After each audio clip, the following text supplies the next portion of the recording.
Today we are going to learn about properties of matter, and we need to use our 5 senses to observe, describe, and predict how materials can be changed by heating or cooling.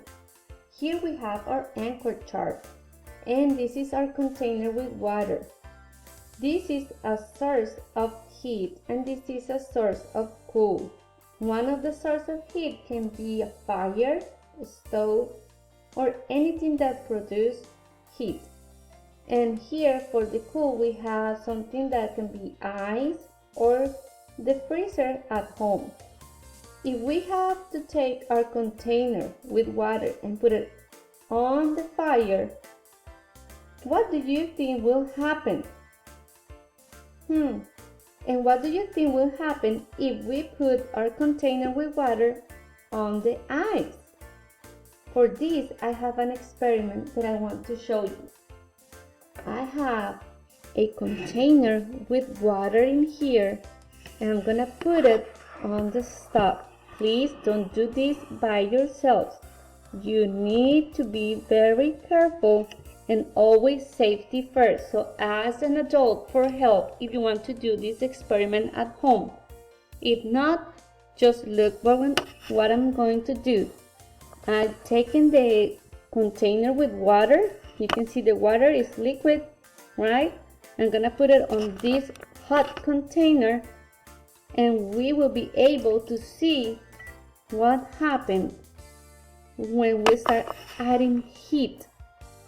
Okay, I'm gonna take this other container, I'm gonna put a little bit of water, and I'm going to put it on the freeze, and we will see what happens with this. Look at the water at the beginning is liquid, okay, both of them, and we will see the changes. What are the changes that we will be able to see when the water gets heat and when the water gets cold? Remember, we have to use our sense of sight to see the changes in this liquid. Otherwise, I start seeing some changes. Can you see this in here? That means the water that is liquid is starting to change it into a gas. It's evaporating. Do you see at the bottom of this container, those bubbles at the bottom? Those bubbles at the bottom means this water start boiling. So that's how we can start seeing the changes in the water. It's from liquid to a gas. And this happens when we add heat. Now let's observe what happens with the water that I put in the small container and add the source of cold.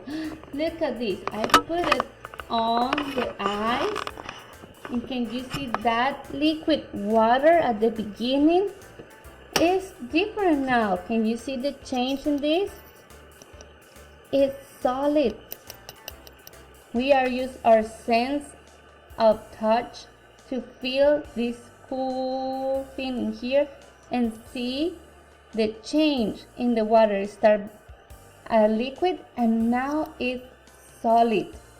Do you think these changes on the water that we can reverse those changes? Can we make this solid water go back to liquid? And that gas water, can we make it back to liquid? Now it's time to talk to your teacher. Let's think and talk.